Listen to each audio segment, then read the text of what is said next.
Good afternoon বন্ধুরা, আশা করি ঈশ্বরের কৃপায় সকলে ভালো আছো। দেখো আজকে একটু মনে হলো বাড়ির জন্যই একটু নারকেল চিংড়ি করব। তা চলো তোমাদের সাথে একটু শেয়ার করি যে আমি কীরকমভাবে নারকেল চিংড়িটা করি। একটু করার দিকে দেখো ক্যামেরাটা একটু কাট করে দিই। এই যে দেখো, আশা করি বন্ধুরা দেখতে পাচ্ছ। দেখো এই নারকেল চিংড়ির জন্য না প্রথমে আমি এরকম কুচি কুচি করে পেঁয়াজ, একটু লাল লঙ্কা আর একটু রসুন কুচি কেটে রেখেছি। দেখো সেটা আমি দিয়ে দিলাম। আর বন্ধুরা এর মধ্যে আমি একটুখানি, যেটা আগে আমার দেওয়া উচিত ছিল, তো আমার একটু এই কী বলো তো, ক্যামেরা অন করে রান্না করতে গেলে না, রোজই তো আমরা রান্না করি, কিন্তু ক্যামেরা অন করে রান্না করতে গেলেই না একটা ভুল ভাল হয়ে যায়, বুঝতে পেরেছো? এ দেখো আমি একটুখানি তেজপাতা এর ভেতরে দিয়ে দিলাম, যেটা আমার আগেই দেওয়া উচিত ছিল। আর আমি যেটা করব,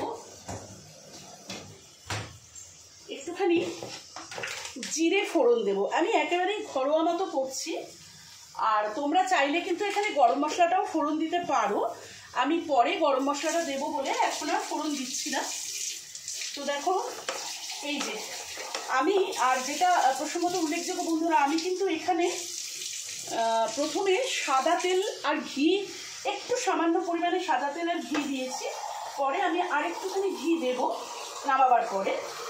তো সেটা দিয়ে আমি দেখো এই এতটা মতো চিংড়ি মাছ, যেহেতু আমার মাছ খাওয়ার বাড়িতে কেউ নেই, আমি একা মাছ খাই, আশা করি আলোটা আসছে, আমার মেয়ে বা বর কেউই মাছ খায় না, তো আমার এই একার জন্য এইটুকু চিংড়ি মাছে আমি প্রিপারেশনটা দেখাচ্ছি।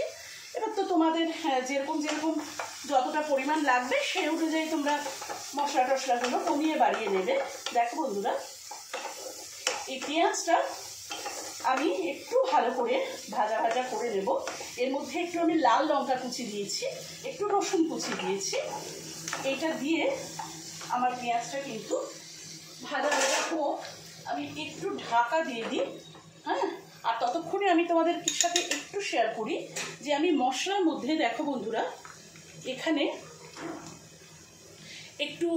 একটু আদা বাটা, জিরে গুঁড়ো, লঙ্কা গুঁড়ো, ধনে গুঁড়ো, এগুলো কিন্তু আমি দিয়ে দেখো এই মশলার পেস্টটা বানিয়ে রেখেছি। আর যেটা প্রসঙ্গত উল্লেখযোগ্য বন্ধুরা, যে এই ইয়েটায় কিন্তু রান্নাটায় কিন্তু কোনো রকম জল পড়বে না, কোনো রকম জল আমি দেব না। সেই কারণে আমি এখানে পুরো রান্নাটাতে দুধ ব্যবহার করব। আর দেখো এইখানে আমি একটু নারকেল কুড়িয়ে না, একটু আমি এখানে এই যে এরকমভাবে আমি দুধে কিন্তু জিনিসটা ভিজিয়ে রেখেছি, কেমন, সেটা আমি পরে দেবো, মশলাটা কষা হলে আমি দেবো। তো এই মোটামুটি আমার লাগছে, আর যতটুকু লাগবে আমি কিন্তু দুধের বদলে, এই জলের বদলে কিন্তু আমি দুধ দেবো। কোনো রকম কিন্তু আমার এখানে জল একেবারেই পড়বে না। তো দেখো বন্ধুরা, এটা একটু ভাজা হোক, তারপরে যেটা আমি করব, মশলাটা দিয়ে খুব ভালো করে কষে তারপরে যা করব তেমনটা তোমাদের দেখাচ্ছি। আসলে কী বলো তো বন্ধুরা, আগে আমি অনেক রান্নার রেসিপি আমার ইউটিউবে বা ফেসবুকে আমি অনেক রান্নাই আগে শেয়ার করেছি, কিন্তু অ্যাকচুয়ালি এই এখন যে টাইপের ভিডিও করি সেগুলোর জন্য একটু পড়াশোনা করতে হয় বা একটু ব্যস্ত থাকি বিভিন্ন লেখা সংগ্রহে। তো আমার দেখো, রান্না তো আমরা রোজই করি, কিন্তু ওই ক্যামেরা অন করে আর রান্না করা সেই জন্য আমার হয়ে ওঠে না আর কি, ওইগুলো নিয়ে ব্যস্ত হয়ে গেছি। তাহলে আগে আমার প্রচুর রান্নার রেসিপি আছে, প্রচুর না হলেও মানে মোটামুটি আছে। তোমার সেদিন এক বোন বলছে, তুই অনেকদিন রান্নার রেসিপি দিস না। মৌ যদি রান্নাটা দেখো, মৌ বলেছে আমাকে যে দিদি তুমি অনেকদিন রান্না শেয়ার করছো না। তো সেই জন্য মনে হলো যে একটু ক্যামেরাটা অন করে তোমাদের সাথে একটু রান্নাটা আজকে মনে হলো যে আমি তো বাড়িতে আমার জন্য করছিলামই, তো একটু শেয়ার করি তোমাদের সাথে, এই আর কি। তো দেখো বন্ধুরা, আমার পেঁয়াজটা কিন্তু বেশ ভাজা হয়ে গেছে, একেবারেই লাল হয়ে গেছে। এইবারে যেটা আমি করব, এই যে মশলার পেস্টটা আমি বানিয়ে রেখেছিলাম, পেঁয়াজ তো খুব তাড়াতাড়ি করে ধরে যাচ্ছে, আর যেহেতু খুব অল্প পরিমাণ সাদা তেলে ঘি মেশানো আছে, যার জন্য একদম খুব তাড়াতাড়ি মশলাটা হয়ে যাচ্ছে। তো যাই হোক বন্ধুরা, দেখো এর মধ্যে আমি যেটা বললাম তোমাদেরকে, যেমনটা আদা, ধনে গুঁড়ো মানে আদা বাটা, ধনে গুঁড়ো, জিরে গুঁড়ো, লঙ্কা গুঁড়ো, হ্যাঁ, এগুলো দিয়ে কিন্তু এবারে আমি মশলাটাকে খুব ভালো করে কষাবো।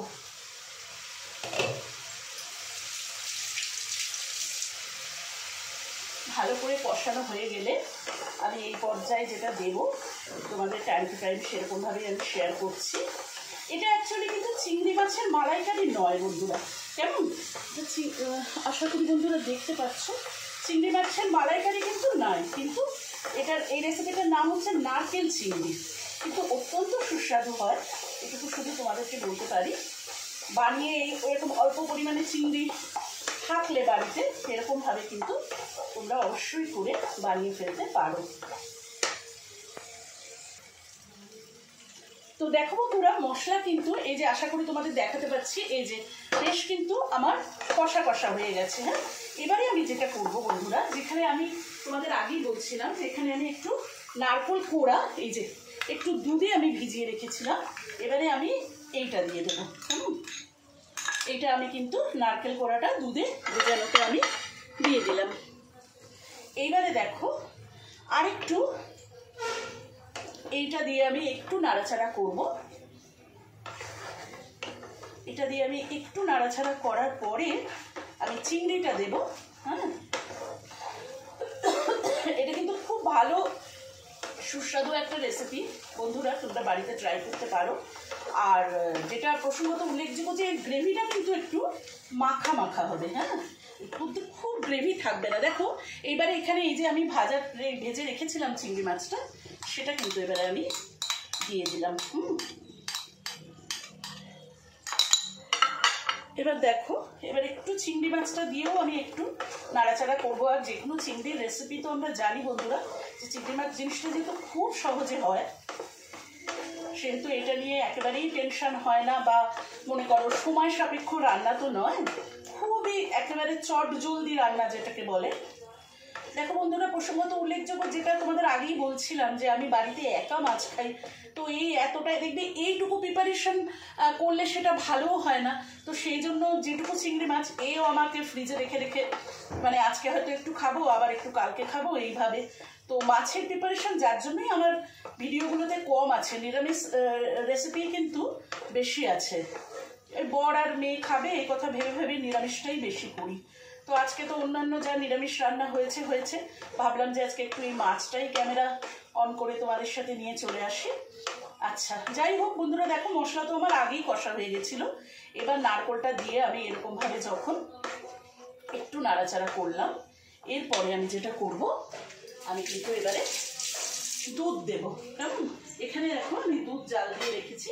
আর তোমাদের আগেও আমি অনেকবার বলেছি যে ব্যাঙ্গালোরের দুধ কিন্তু ভীষণ ভালো।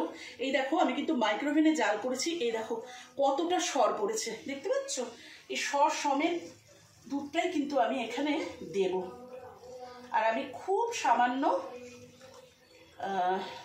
দেখো বন্ধুরা, একটা জিনিস দিতে কিন্তু আমি ভুলে গেছি, আমি কিন্তু একটু চিনি দিতে ভুলে গেছি। সবসময় কিন্তু আমি রান্নায় একটু চিনি দিই, একটু নুন ভাজার সময় দিই, দেখো দুটোই কিন্তু আমি মিস করে গেছি। এইরকমই হয় জানো তো, ক্যামেরা অন করে রান্না করতে গেলেই আমার এই সমস্ত কাণ্ড কারখানা হয়। যদিও তোমার চিংড়ি মাছের নুন আমার দেওয়াই আছে, তবুও এখানে তো আরেকটু নুন তো লাগবেই অবশ্যই করে। যেহেতু গ্রেভিটা কম তাই রাখবো, সেজন্য আমি খুব সামান্য নুনটা দিলাম। নুনটা প্রসঙ্গত এই কারণে আমি মানে বলছি যে নুনটা কিন্তু আমি সবসময় পেঁয়াজটা ভাজার সময় নুন চিনিটা দিয়ে দিই, বুঝেছো? এই বক বক করতে করতে রান্না করলে কিন্তু আমার রান্নার খুব গন্ডগোল হয় আর কি। সেই জন্যই আজকে নুন চিনিটা দুটোই ভুলে যাচ্ছিলাম, ঠাকুর কৃপা করেছেন।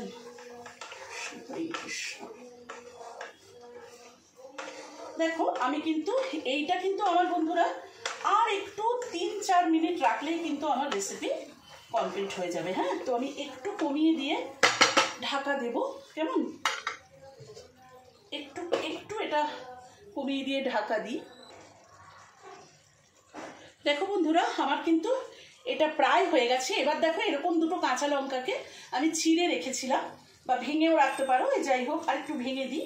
এই যে দেখো এরকমভাবে আমি দিয়ে দিলাম। আর যেটা করব, এবারে আমি একটু ওপর থেকে গরম মশলা দেব। আর একটু ঘি দিতেও পারো, নাও দিতে পারো। এই যে এতটা মতো গরম মশলা আমি ওপর থেকে ছড়িয়ে দিচ্ছি, কেন গরম মশলার ফ্লেভারটা আবার খুব বেশি পছন্দ করি না, তাই জন্য একটু কমই রাখলাম। আর ওপর থেকে কিন্তু তোমরা আরেকটু ঘি ছড়িয়ে দিতে পারো। এটা যেহেতু আমি একেবারেই আমার নিজের রান্না, মেয়ে বর না খেলে ওই হয় না, বাড়ির কেউ না খেলে দেখবে অত আর জুত করে রান্না করতে ভালো লাগে না। তবুও যেহেতু তোমাদের সাথে রেসিপিটা শেয়ার করছি, তাই বললাম যে এই পর্যায়ে কিন্তু তোমরা আর একটু ঘি দিলেও দিতে পারো। আমি কিন্তু যেহেতু আগে ঘিটা দিয়ে করেছি, সেই জন্য আর তোমাদেরকে এখন ঘিটা দিচ্ছি না। তো দেখো বন্ধুরা, আমার কিন্তু রেডি হয়ে গেছে। এই দেখো নারকোল চিংড়ি, একটু তোমাদের তুলে আমি সার্ভ করে দেখাই। খুব একটা সুস্বাদু রেসিপি, অথচ কিন্তু এখানে সেরকম কিছুই লাগছে না। তোমরা বাড়িতে অবশ্যই ট্রাই করবে, আমার মনে হয় তোমাদের ভালো লাগবে। আমি আর পুরোটা তুলছি না, একটু তোমাদেরকে সার্ভ করে দেখাচ্ছি। খুবই একটা বন্ধুরা সুস্বাদু রেসিপি। তোমরা ঘরের অল্প মানুষ যারা বা এক বেলার জন্য করছো, এই দেখো আমার কিন্তু রেডি হয়ে গেল বন্ধুরা নারকেল চিংড়ি। আশা করি ক্যামেরাটায় মানে আলোটায় দেখতে পাচ্ছ। এই যে খুবই কিন্তু বন্ধুরা সুস্বাদু একটা রেসিপি, এটুকুই শুধু তোমাদেরকে বলতে পারি। তো এই আর কি, আজকে অনেক দিন যেহেতু রান্নাটা করিনি, সেজন্য মনে হলো যে একটু ক্যামেরাটা অন করে, কেননা একটু তোমাদের সাথে বকবকও করা হবে আর আমার রান্নাটাও শেয়ার করা হয়ে যাবে। তো যাই হোক বন্ধুরা, অনেক দিন বাদে আজকে রান্নার রেসিপি দিলাম। আগে তো ঘন ঘনই রান্নার রেসিপি দেওয়া হতো, কিন্তু ইদানিংকালে সত্যিই আর রান্নার রেসিপিটা একেবারেই দেওয়া হচ্ছে না। তো ঠিক আছে, যে যেখানে আছো খুব ভালো থেকো। আর প্লিজ আমার এই রান্নাটা যদি মনে করো তোমরা শেয়ার করবে, রান্না করবে, বাড়িতে করতে পারো, খুব ভালো হয়, এইটুকুই আমি বলতে পারি।